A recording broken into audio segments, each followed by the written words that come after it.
Ratusan ribu buruh memadati lapangan Silang Monas untuk rayakan Hari Buruh Internasional atau May Day. Di balik hingar-bingar orasi, terdapat cerita pilu buruh korban PHK sepihak. Momen Hari Buruh Sedunia di Lapang Silang Monas nyatanya juga turut dirayakan para tenaga kerja yang diputus kontrak sepihak oleh perusahaan. Sebagian dari mereka bahkan bingung dengan kebijakan perusahaan yang kerap merugikan buruh. Mulai dari potongan gaji hingga hak buruh berupa pesangon yang tak terbayarkan. Salah satunya Samjaya Sukma, buruh asal Kabupaten Bogor, Jawa Barat yang sejak tahun lalu dirumahkan sepihak oleh perusahaan tempatnya bekerja. Dengan dalih merugi berujung efisiensi. Samjaya dan puluhan orang rekannya mengaku dipecat PT Pongcodan secara bertahap. Saya terkena PHK bulan April tahun 2024. Untuk kasus saya, sekarang saya kasasi ke Mahkamah Agung. Karena ketidakpuasan atas putusan dari PHI, kita kasasi ke Mahkamah Agung. Untuk putusan belum turun ya. Ya dari awal sih si perusahaan mengatakan bahwa ada efisiensi karena dia mengalami kerugian gitu kan. Tapi setelah berjalannya PHK, si perusahaan itu menerima karyawan baru gitu kan. Itu ya menurut saya nggak ada dasar efisiensinya gitu kan. Sebelum efisiensi mungkin dia bisa memangkas kayak lemburan gitu kan. Terus jam kerja atau gaji tertunda, ini nggak ada. Dia langsung memutuskan PHK sepihak gitu. Ketidakjelasan kontrak kerja atas pekerjaan yang dilakoni semakin membuat posisi Samjaya dan rekan-rekannya lemah dalam menuntut haknya. Padahal tuntutannya sederhana, kembali bekerja dengan kontrak yang jelas dan diupah sesuai standar. Dari hasil persidangan PHI itu, hakim menyatakan bahwa ia mengiyakan efisiensi sehingga kita dapat nominal hanya 0,5.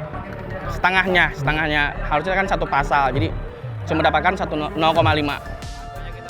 Faktanya, informasi yang diperoleh buruh korban PHK menunjukkan perusahaan masih beroperasi secara normal. Oleh karena itu, muncul dugaan bahwa perusahaan sengaja menghilangkan buruh yang vokal menuntut hak atas kesejahteraan.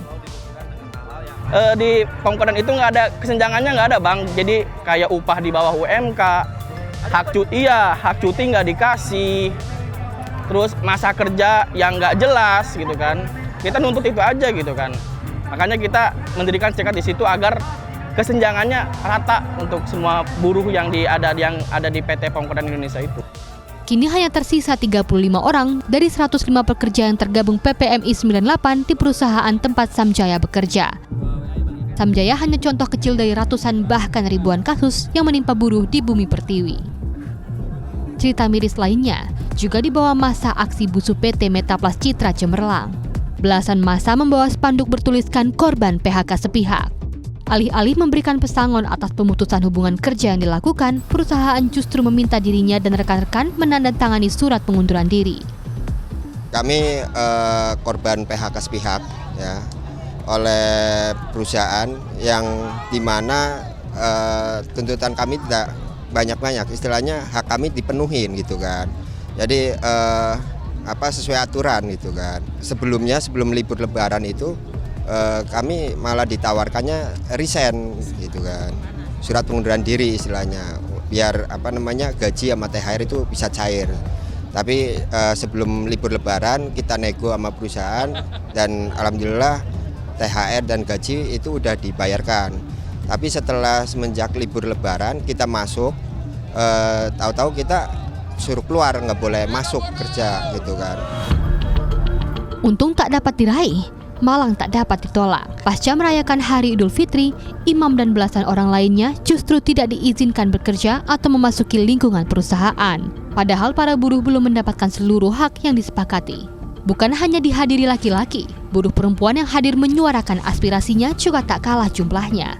Berbagai tuntutan disuarakan, mulai dari pemerataan upah hingga perlindungan atas pelecehan yang kerap dialami. Selain itu, turut hadir buruh pendidikan yang menuntut kenaikan gaji guru honorer. Tuntutannya yang jelas untuk kaum perempuan biar lebih sejahtera, upahnya harus ditegakkan, dan untuk kasus pelecehan keterlibatan dengan perempuan ini perlu ditegakkan. Yang pertama ya upah yang layak ya tentunya, terus penghapusan outsourcing dan juga Satgas PHK. Karena sekarang sedang marak itu PHK yang besar-besaran kan di Indonesia. Tuntutannya semoga gaji guru honorer naik, lalu tunjangannya, dan diberikan kesejahteraan pada guru honorer. Momen berkumpulnya para buruh di tengah gempuran efisiensi, kecerdasan buatan, dan perlambatan ekonomi sepatutnya menjadi pertanda terkait pentingnya membentuk ekosistem industri yang ideal, ekosistem yang tak melulu mementingkan investor, melainkan melindungi dan menjamin hak para buruh di Indonesia. Adrian Ditya, Nova Yul Hendry melaporkan.